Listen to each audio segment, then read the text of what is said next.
I love talking about interesting watches here on my channel, especially watches that go under the radar, watches that people aren't really talking about. Today we're taking a look at a watch that I think is really underrated.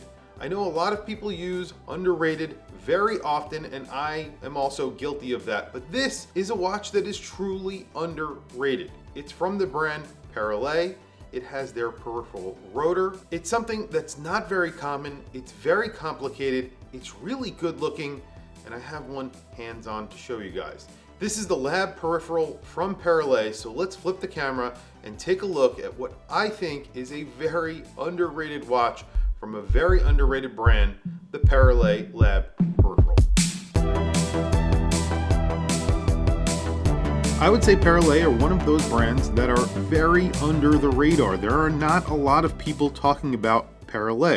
And that's really a shame because they are making some pretty cool watches that are powered by Soprod movements because they are part of the Soprod group. So their movements are Soprod, but they get in-house movements that are specific to Peripheral. This gets a very rare form of movement. It is a peripheral rotor. You do not see this every day. On the dial side, you could see the rotor. So they did something a little bit different with this watch than most other manufacturers do with a peripheral rotor. There are very few other brands who do it. Karl F. Bucher was one of those brands. They are no longer in business. Those watches cost around $10,000. And then, of course, there are very high-end brands that do it, and those cost in the tens of thousands of dollars. Right now, I think there's one other brand doing it, but I'm not sure they're doing it at this level. And this is a watch that never came on a bracelet. This is their Lab Peripheral. This is their dual time. So they make a time only and a dual time. This also gets a big date. This is a new color for them. This is a salmon dial. And like I said, this is a new bracelet for them. They're giving you an iLink bracelet that has their Peripheral logo right here. This is a 42 millimeter watch. It's around 51.5 millimeters from lug to lug, and it's around 13 millimeters thick. There are a few little special quirks about this watch, besides the fact that you could see the rotor on the front. The point of a peripheral rotor is that you get to see more of the movement. When you flip this over, it looks like a hand-wound movement. They have a little area, it's just a circle around the movement that is engraved, and they are putting that there instead of letting you see the rotor. I wish they didn't have that there. I wish you could see the rotor on both sides, but I get what they're trying to do here. A lot of their watches, I think Peripheral in general, a lot of their watches are sort of, I think, polarizing. They have a lot of movement on the dial side, so they put rotors or turbines or things like that. There's an element that's moving on the front. A lot of people like that. Some people don't like that. I would say a lot of people don't like that. This has that, but it doesn't scream in your face that there's an element that is moving on the front.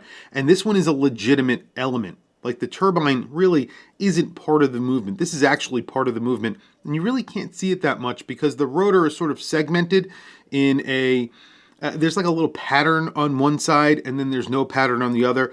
If you're really looking for it, you're going to see it. If not, then you're not going to see it. So that's one of the quirks. The other quirk here is that that area where you see the rotor, there are indices that are straddling that area. And you have a chapter ring on one side and then the dial on the other. That dial is sunken, so you have an outer portion that's a little bit higher, and then it sinks down to where that big date is at the 12 o'clock, and then you have down at the 6 o'clock position a little subdial. That little subdial is the GMT.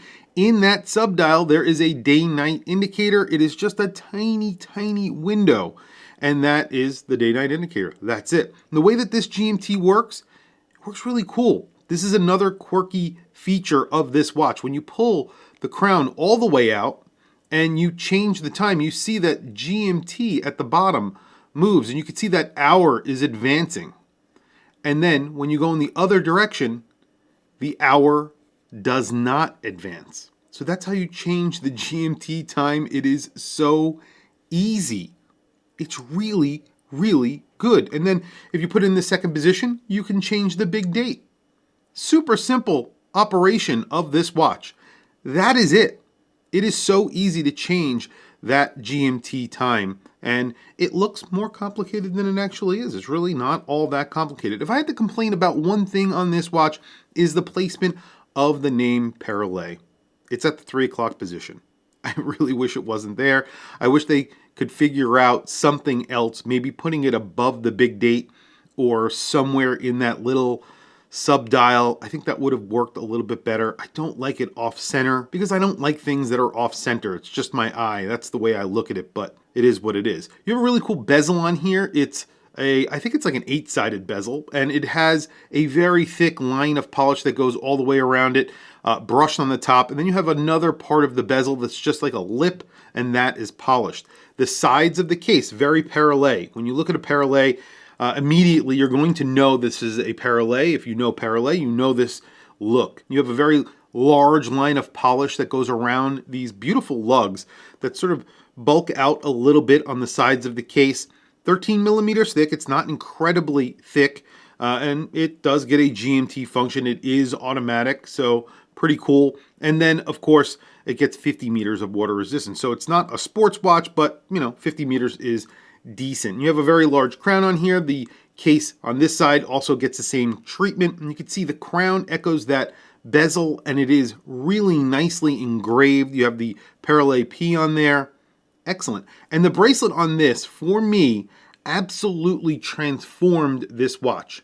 I think this bracelet is fantastic. It transforms the case. If you ever see this on a strap, and I'll throw up video of this watch on a strap because I've actually featured it here on my channel, it isn't as nice. It looks so much different on this bracelet, in my opinion. It looks good on a strap.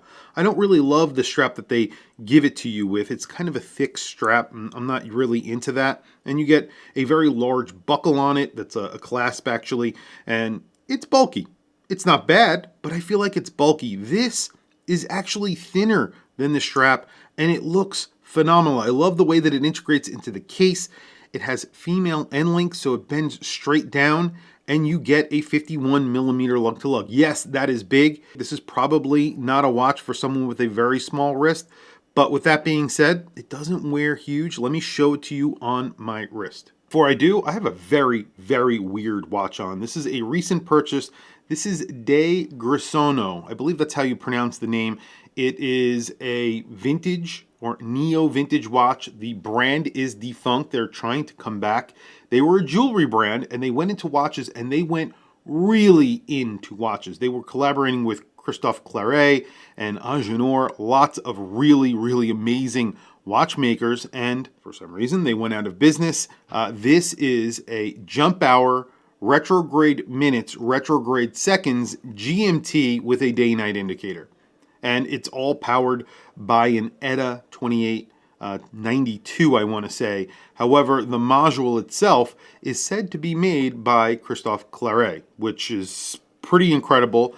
However, there is really no evidence of that. But a very interesting Art Deco styled watch that obviously is something that I love. And this is new to me. I just recently purchased it. And there is the Peripheral Lab Peripheral on my 7.5 inch wrist. This is the dual time big date. They also make a time only, which is slightly less expensive. I think it's around the same size though. I think it's around 42 millimeters. This is the A1101E, and the movement inside is the P421. I have a 7.5 inch wrist.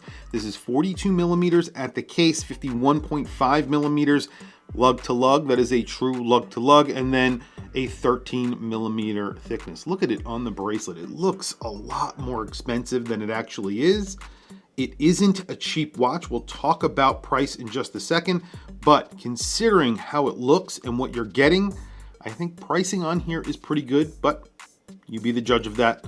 Let's take a look at the Lume really quickly and we'll talk about price. There you go. Lume is decently applied to the hands and indices. You have very large hands on here, so there's a good amount of Lume. The indices are also very large. That GMT is loomed. There is no Lume on the second hand. As you guys know, I like to see Lume on a second hand because I like to see that my watch is working in the dark. But other than that, I think this is decently applied with Lume, especially for a brand that is technically a major brand. I think they did a good job here. Price on this is $6,138, something like that. I think that's because of the exchange rate. I think that the automatic version, the same peripheral rotor version, without the big date, without the GMT, is around $4,000 and change.